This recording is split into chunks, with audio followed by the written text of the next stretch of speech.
Reflect for a second. Have you ever wondered why the darkest atrocities in history were carried out not by demons or psychopaths, but by ordinary men and women? Why did school teachers, farmers, shopkeepers, and office clerks participate in genocides, wars, and cruel experiments? Why do people who once loved their neighbors end up turning on them with shocking brutality? Could it be that the monsters we fear are not born in some distant land, but shaped in the very same soil we walk every day? What if the frightening truth is this? Under the right conditions, you could become one of them. Today, we'll explore one of Philip Zimbardo's most unsettling insights into human nature, the Lucifer Effect. It's a journey into the psychology of evil, not to glorify darkness, but to reveal its mechanisms. Because until we understand how good people become monsters, we remain blind to our own potential for cruelty. And I'll warn you, this truth is not comfortable, but it might explain why history repeats itself and why vigilance is our only defense. Stay with me until the end, because the final perspective I'll share from Zimbardo could change the way you see not only history, but yourself. Before we dive in, take a moment to support this channel. If you value depth over distraction, truth over comfort, and the pursuit of wisdom over shallow entertainment, hit that like button, subscribe, and share your reflections below. Do you believe ordinary people can commit extraordinary evil, or do you think monsters are born, not made? Your insights might resonate deeply with others. Together, let's build a space for thinkers. Now let's begin with Zimbardo's first harsh truth. We tend to imagine evil as distant, foreign, belonging to others. The criminal, the dictator, the sadist. They are different kinds of people, safer, cleaner, easier to separate them from ourselves. But Zimbardo dismantles this illusion. He argues that the line dividing good and evil is not a solid wall, it's a fragile boundary, shifting and porous, and most of us are far closer to it than we dare to admit. Ask yourself, have you ever gone along with something you knew was wrong just because it was easier than resisting? Have you ever stayed silent when you should have spoken? Have you excused a small cruelty by telling yourself, it's not my responsibility? Evil rarely announces itself with horns and fire. It begins with small compromises, tiny acts of conformity, little silences that grow into something unrecognizable. This is the first truth of the Lucifer Effect. Monsters are not always born. More often they are made.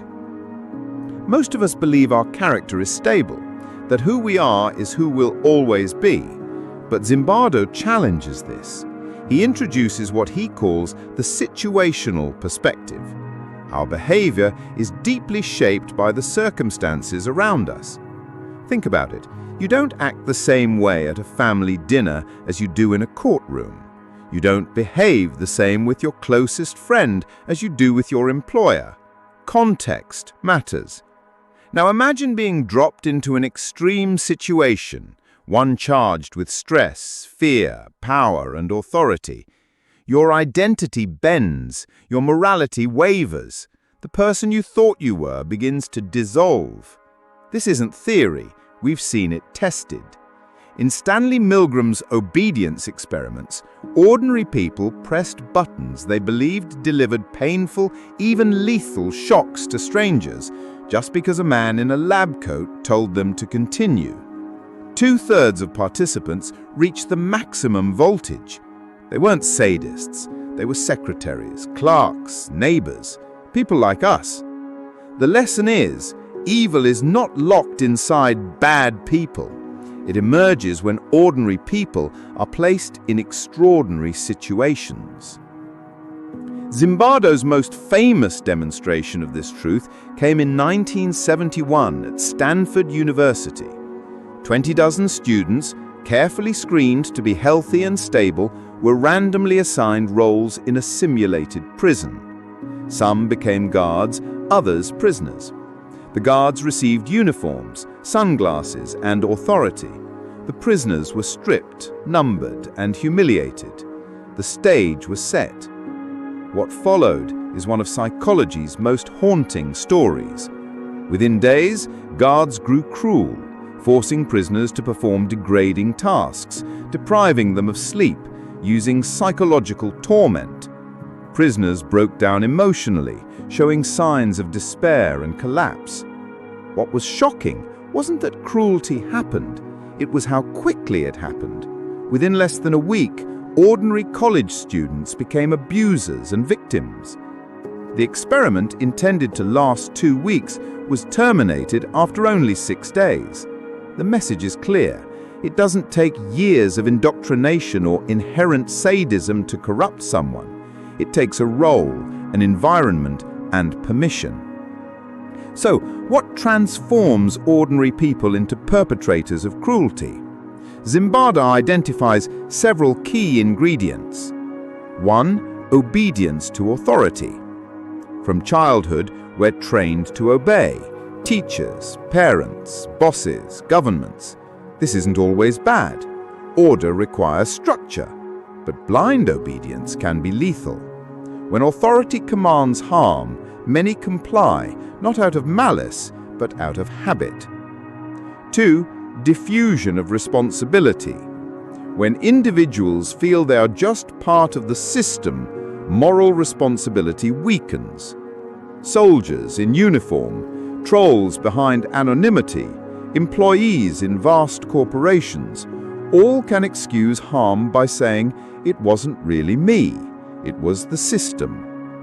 3. Dehumanization. The simplest way to justify cruelty is to strip others of their humanity. Call them animals, vermin, enemies. Once empathy is dissolved, brutality becomes possible. History's darkest chapters, from genocide to slavery, have all relied on this mechanism. 4. Euphemistic language. Words disguise reality. Torture becomes enhanced interrogation. Civilian deaths become collateral damage. Language cleanses conscience, making horrors easier to perform. These ingredients, when combined, can turn neighbors into killers, workers into abusers, citizens into executioners. You might think this only applies to prisons, wars, or dictatorships, but look closer. The same psychological patterns echo in daily life. Online mobs harass strangers under the veil of anonymity.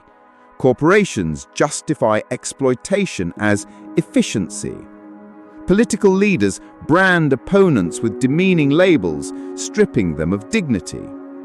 The seeds of evil are not only in the past, they're alive, here, now, woven into the structures we inhabit. And if we ignore them, we risk repeating history's darkest lessons. So, are we doomed? If situations are so powerful, does that mean we are helpless? Zimbardo doesn't think so. While his work is a warning, it's also a call to courage. If the environment can shape people toward cruelty, it can also shape them toward compassion. If ordinary people can become monsters, they can also become heroes. And the antidote begins with awareness. Recognize the forces tugging at your morality. Question authority when it demands harm. Refuse to hide behind anonymity or systems. Humanize those around you, especially when society tries to strip them of dignity. And most importantly, take responsibility for your actions, even when others tell you it's not your fault. So, let me ask you, the next time authority commands, will you obey or will you question? The next time a crowd dehumanizes, will you join or will you resist? The next time language disguises cruelty, will you accept or will you expose it? Zimbardo's The Lucifer Effect is not merely about darkness. It's a challenge to awaken, to recognize that the monster we fear is not only out there, but within us all, waiting for the right conditions. The frightening truth: monsters are made. The hopeful truth: so are heroes. And the difference lies in the choices we make every single day. So, who will you become?